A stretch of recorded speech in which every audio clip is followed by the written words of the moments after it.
Taifa la Kenya limeingia kwenye majonzi makubwa baada ya kudhibitisha kuwa aliyekuwa waziri mkuu wa zamani na kiongozi wa upinzani kwa miongo kadhaa, Raila Amolo Odinga, ameaga dunia nchini India. Habari hizi zimetikisa siasa za Kenya na kugusa hisia za wananchi kutoka kila pembe ya taifa pamoja na jumuiya ya kimataifa.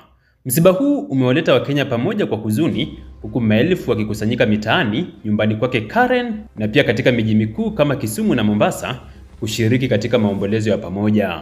Wimbo wa No Raila No Peace umejiri tena kama ishara ya jinsi jina lake lilivyokuwa limejikita katika mioyo ya wengi.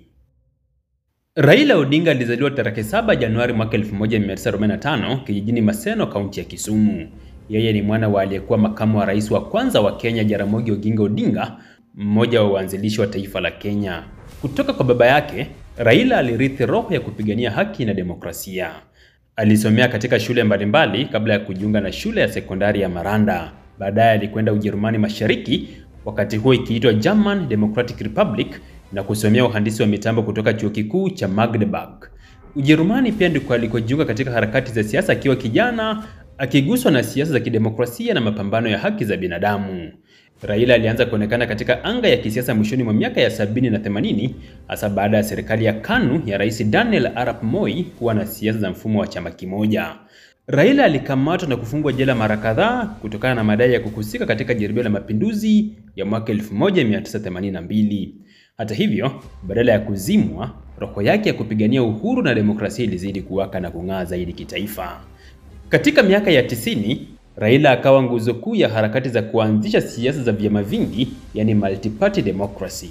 Kupitia chama cha Forum for the Restoration of Democracy (FORD) Kenya, alishirikiana na wanasiasa wengine kutikisa msingi wa KANU. Harakati hizo zilipelekea kufanyika kwa kura ya maoni ya mwaka 2002, ambapo chama cha KANU kilishindwa kwa mara ya kwanza na serikali ya upinzani ikaundwa. Mafanikio na harakati kuu za Raila ni pamoja na moja, kupigania demokrasia na vyama vingi. Raila ni mmoja wa watu waliopigania sana mfumo wa vyama vingi nchini Kenya. Bila shaka mchango wake umeweka Kenya katika ramani ya kidemokrasia barani Afrika. 2. Mabadiliko ya katiba mwaka 2010. Raila aliongoza mapambano ya mageuzi ya katiba kwa miongo kadhaa. Hatimaye mwaka 2010, Kenya ilipata katiba mpya. Hii ni moja ya urithi wake mkubwa aliyoacha baada ya kifo chake. 3. Waziri mkuu wa kwanza chini ya katiba ya mpito mwaka 2008 na mwaka 2013. Baada ya ghasia za baada ya uchaguzi wa mwaka 2007, Raila alikubaliana na Rais Mwai Kibaki katika serikali ya mseto, ambapo alihudumu kama waziri mkuu wa kwanza wa Kenya. Katika kipindi hiki, alihimiza mageuzi serikalini, kupambana na ufisadi na kusukuma ajenda za maendeleo. 4. Uongozi wa upinzani. Ingawa hakuwahi kufanikisha ndoto yake ya kuwa rais wa Kenya, Raila alikuwa sauti kuu ya upinzani. Mara zote alisimama upande wa wananchi, akikosoa maovu ya serikali, kupinga wizi wa kura na kuhimiza uwazi. 5. Diplomasia ya kikanda na kazi ya Afrika. Baada ya mwaka 2018, Raila aliteuliwa kama mjumbe wa Umoja wa Afrika wa miundombinu. Katika nafasi hii, alichangia miradi mikubwa ya kimaendeleo barani Afrika, akisisitiza umuhimu wa miundombinu kuunganisha bara. Kifo cha Raila Amolo Odinga kimeacha pengo kubwa lisilo rahisi kuziba katika historia ya taifa la Kenya. Akiwa na miaka 80 tu wakati wa kifo chake, baba, jina la upendo alilopewa na wafuasi wake, ataendelea kukumbukwa kama kiongozi aliyeshiriki pakubwa kuunda msingi wa demokrasia ya vyama vingi nchini Kenya, na kama mpiganiaji wa haki ambaye jina lake haliwezi kufutwa katika ukurasa wa historia ya Afrika Mashariki. Kwa mara 5, Raila alijaribu kuingia Ikulu, lakini kura hazikumpeleka pale. Uchaguzi wa mwaka 2007 ndio uliokuwa na mvutano mkubwa zaidi baada ya kudaiwa kuibua ushindi dhidi ya Mwai Kibaki. Mzozo huu ulisababisha ghasia kubwa za kikabila zilizogharimu maisha ya takriban watu 1200 na kuwalazimu maelfu kuhamishwa.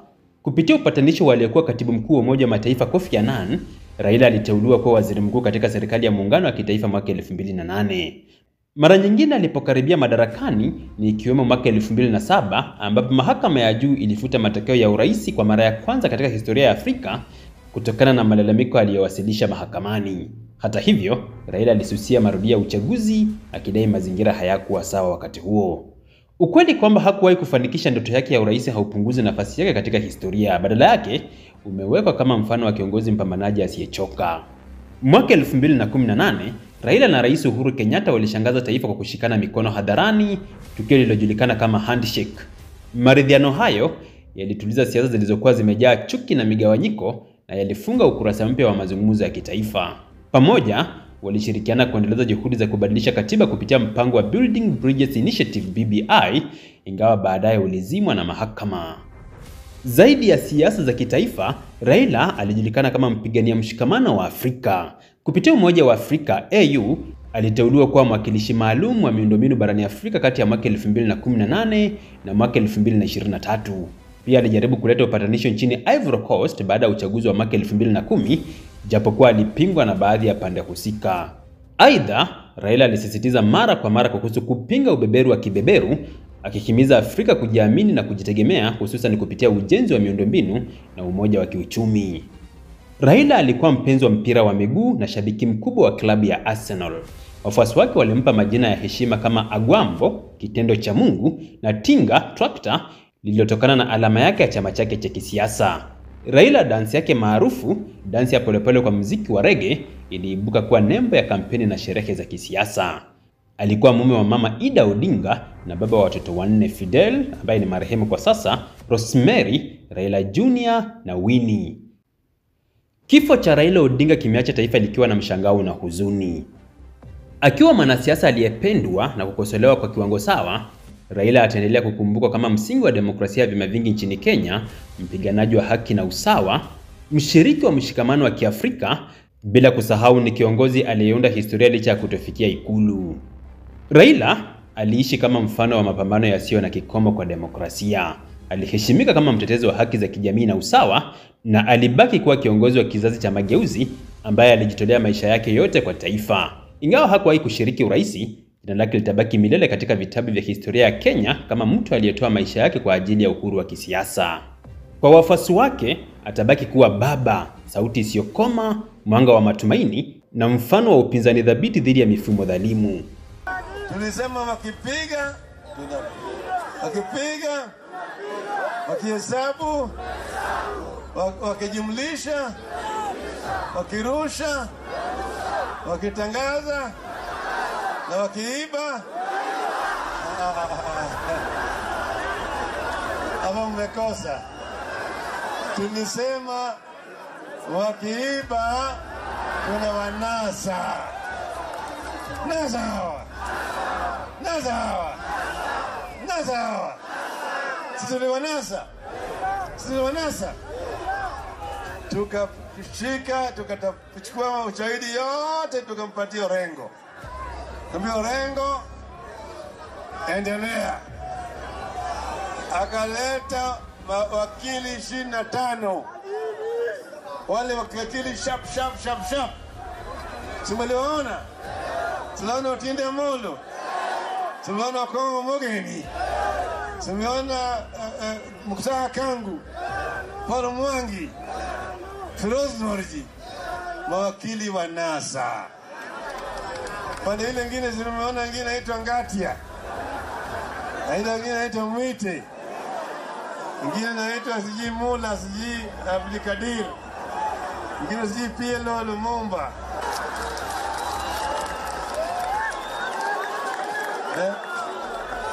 Sasa Orengo na akatoa shahidi. Otiende Kalvele tuka 1, 2, 3, 4, 5. Baraka akasema tosha gari sasa. Hivi tosha gari. Sio? Kwa nywele. Akiwa kwa kichwa inaitwa nywele. Akiteremka hapa inaitwa nyuzi. Lakini bado ni nywele. Akiingia kwa macho hapa inaitwa kope. Bado ni nywele. Akiteremka hapa inaitwa shurubu. Lakini bado ni nini? Akifika hapa inaitwa ndevu. Bado ni nini? Ikifika hapa kwa kifua inaitwa malaika. Bado ni nini? Lakini ikiingia kwa kwapa na huko chini niliambiwa, lakini nimesahau. Kuna nywele zingine utaka kuzinyoa unapeleka kwa kinyozi. Sio? Lakini kuna wengine upeleka kwa kinyozi, unaingia kwa choo. Unafunga Sasa kama wewe umepata bibi tayari ana mimba, ukamwoa huyo bibi, mtoto akizaliwa, huyo mtoto yako ni mtoto wa nani? Si yule ambaye alidunga mimba? Si yule ambaye alidunga mimba? Aliyedunga mimba ya SGR ni nani? Nani? Kwa hivyo hawa Jubilee, Uhuru ni baba wa kambo, si yao. Wao ni watu walipata kama mimba chadungo tayari. Siku ile mama anambwaga tu namna hii akifanya miao miao miao, yako ndio hiyo beba. Mwanangu jali haina kinga, asaini hapo ni Mola Mwenyezi, ilinguruma likoni ikatiririka, walipasinja wote walifilia baharini, tuliona hayo kwa herini, tuliona hivyo kwa herini. Chadilika Freddy ilaje Mombasa airport changa. Kiona ukelewa usidhani ni tajiri, hiyo ni mali ya umma, wameiba toka kwenu jame. Wape hiyo pombe yao, wakileo wakitapika ni shauri yao. Nikitwa taitika, nikitwa taitika. Tendawili, tendawili, tendawili. Mtego wa panya kuingia waliomo na wasiokwemo.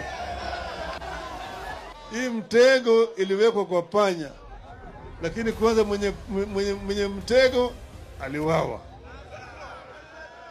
Some people have this say that, oh, behind a successful man, there's a woman.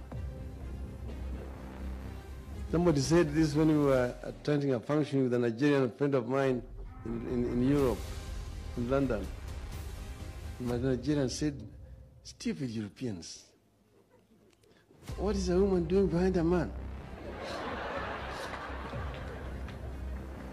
A woman is only useful in front of a man. Kuna wengine akiamuka asubuhi pombe, akiamuka asubuhi bangi. William Samuel Ruto, wewe umekuwa na bibi, mzaa mtoto, na mtoto amekuwa ni kichaa. Sasa wewe unasema hiyo si mtoto yangu. Tendawili, tendawili, ilikuwa ni yako, sasa nimenyakua ni yangu. Kwa hivyo sasa wewe toka. Mimi ni sasa kama wewe umepata bibi tayari ana mimba, ukamwoa huyo bibi, mtoto akizaliwa, huyo mtoto yako ni mtoto wa nani? Si yule ambaye alidunga mimba? Si yule ambaye alidunga mimba? Aliyedunga mimba ya SGR ni nani? Nani? Kwa hivyo hawa Jubilee, Uhuru ni baba wa kambo, si yao. Wao ni watu walipata kama mimba chadungo tayari. Siku ile mama anambwaga tu namna hii akifanya miao miao miao, yako ndio hiyo beba. Ukiona ukelewa usidhani ni tajiri, hiyo ni mali ya umma, wameiba toka kwenu jame. Wape hiyo pombe yao, wakileo wakitapika ni shauri yao. Tulisema punda imechoka. Leo tunasema punda imeanguka. Mzigo umekuwa kubwa zaidi, sasa punda imeanguka chini. Wakati itafika, hivi karibu inakuja, tutaongea na wananchi. Lakini vile mnavyojua tumekuwa tukisanya masahihi kutoka kwa Wakenya. Mahii tumesahisa tumesanya imeshafika milioni 10 na zaidi. Sasa imetosha gari. na tunajua yale kile ambayo tutafanya na hiyo sahihi. Mara hii haitakuwa ati sisi tunaambia wananchi warudi kwa barabara. Hapana. Wananchi wakirudi watarudi kwa mambo mengine tofauti kabisa. Sitaki kusema wakati huu, manake nitakuwa mimi nimetoa maneno mapema. Lakini wakati huu watu wetu wanasongea na wale watu pande ile nyingine. Lakini na nimeambia wa Kenya kwa kimombo naweza kusema watch this space. Mwanangu jali haina kinga, asaini hapo ni Mola Mwenyezi, ilinguruma likoni ikatiririka, walipasinja wote walifilia baharini, tuliona hayo kwa herini, tuliona hivyo kwa heri. Kuna wengine akiamuka asubuhi pombe, akiamuka asubuhi bangi. Ati Israeli akiwa rais Wajaluo atakutukojelea sisi. Itakuwa saa ile Mjaluo ukipata kama anakojoa unataka kupita na kwambia hey, simama serikali bado inakojoa. Tumekuwa tunatembea kwa ginendo ya kinyonga ya kujaribu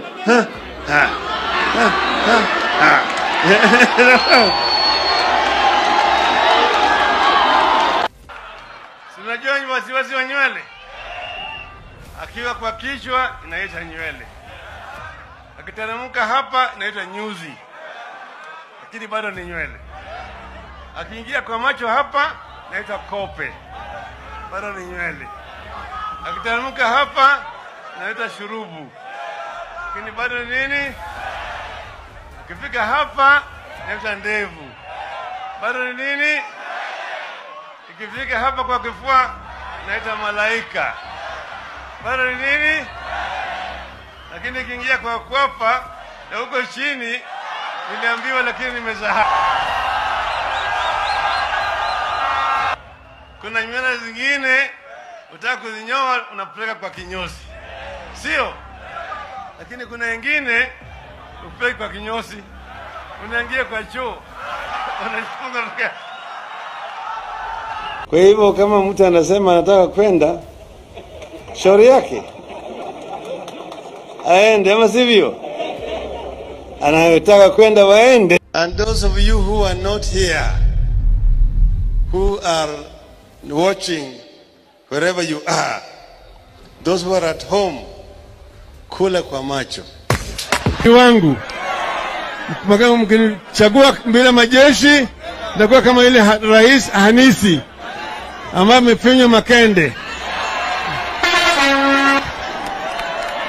Moja inaitwa Tanga Tanga Combine, ingine inaitwa Handshake Combine. Sawa? Ndio zangia kwa kwenye kiwanja, sivyo? Hiyo mchezo itachezwa, referee ni Bwana Chebukati. Sasa timu mbili, ile nyingine imevaa ile jazi nyekundu na nyingine imejaa jazi ile ya machungwa. Sawa? Nimeona timu zinaingia kwenye kiwanja. Ile timu ya Tanga Tanga, captain anaitwa nani? Nani? Arab Mashamba. Tendawili.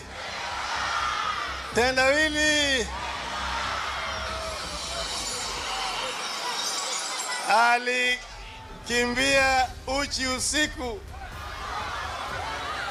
akashikwa na usingizi, akalala, asubuhi akaibika. Ni nani huyo?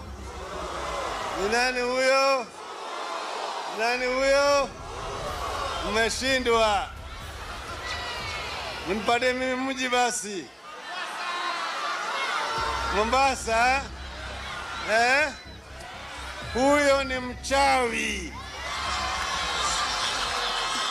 Mama yule amesema ati akina mama wafinye usiku peke yake, lakini mchana wafanye kazi. Hatuwezi kufinya usiku na tena na mchana vile vile. Nakubaliana na yeye. Hakuna kitu naogopa. Nasikia yule mwingine asina anaitwa nani? Ategachieta.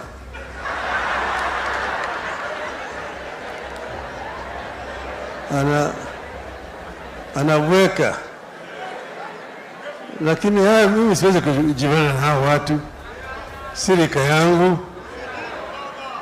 Anaweza tu kubweka na maana hiyo ni shauri yake.